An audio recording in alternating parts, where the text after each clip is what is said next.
এ নিন, কম্বলটা গায়ে দিন, খুব ঠান্ডা পড়ে গেছে। খুব ঠান্ডা, আপনাকে অনেক অনেক ধন্যবাদ। আরে ওই ভদ্র মহিলাটা কে? আর ও ভিখিরিটাকে কম্বল কেন দান করছে? খেয়েছেন কিছু? না, দুদিন হলো কিছু খাইনি। এটা তো আমাদের বাড়ির কাজের মহিলাটা না, কমলা? কিন্তু ওর কাছে এত বড় গাড়ি কি করে আসলো? ঠিক আছে, আমি এক্ষুনি খাবার নিয়ে আসছি। কমলা, কমলা, আমি আসছি। কমলা, চিনতে পেরেছো আমাকে? হ্যাঁ, চিনতে তো পেরেছি, কিন্তু আপনি এখানে? আপনি তো ব্যাঙ্গালোরে থাকতেন। হ্যাঁ, আমি ব্যাঙ্গালোরেই শিফট হয়ে গেছিলাম, কিন্তু আমার এক্সামের কারণে আমাকে বাড়ির বাইরে আসতে হয়েছে। কিন্তু তুই একটা কথা বল, আমি যখন ছোট ছিলাম তুই আমাদের বাড়িতে চাকরের কাজ করতিস, কিন্তু আজ তোকে আমি অনেক বছর পর দেখছি, তুই তো অনেক বড়লোক হয়ে গেছিস। এত দামি দামি শাড়ি পরছিস, সোনার গয়না পরছিস, এসব কোথা থেকে?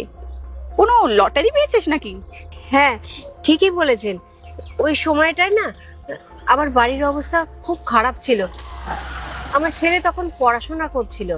আমার ছেলে এরকম কঠোর পরিশ্রম করে এই অবস্থায় দাঁড়িয়েছে। আজ আমাদের কাছে সবকিছুই আছে, কোনো জিনিসের অভাব নেই। এটা তো খুবই ভালো খবর, জেনে ভালো লাগলো। তোর ছেলে অনেক উন্নতি করেছে আর তোর কাছে অনেক টাকা রয়েছে। হ্যাঁ, মানুষ যদি কষ্ট করে তাহলে তার কাছে সবকিছু সফল হতে পারে। সঠিক বলেছিস। মেম সাহেব, আপনি খাবার আনতে যাচ্ছিলেন? আমি তোকে খাবার খাওয়াবো? বেরিয়ে যা এখান থেকে, বেরিয়ে যা।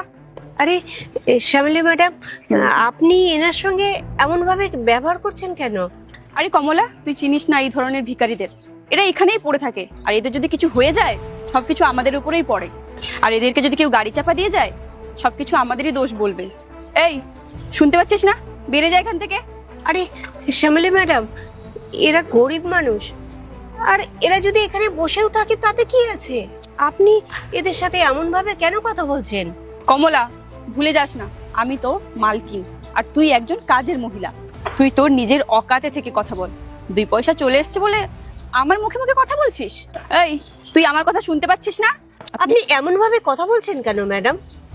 আর এটা কি আপনার বাড়ি? হ্যাঁ, এটা আমারই বাড়ি। এই বাড়িতে মালিক থাকে না, আর এই বাড়ির ভাড়া আমিই দিই। আর যখন আমি ভাড়া দিই তো এই বাড়িটাই আমার। আচ্ছা, আপনি একটা কথা বলুন, আপনার বাড়ির সামনে যখন ও বসে রয়েছে তাহলে আপনার দায়িত্ব আছে না ওকে দেখভাল করার? আর তা না করে উল্টো একেই বকাবকি করছেন। ও এখান থেকে কোথাও যাবে না। ও পার্ট 2 দেখতে সাবস্ক্রাইব করুন SJ সোনি ব্লগ 2M।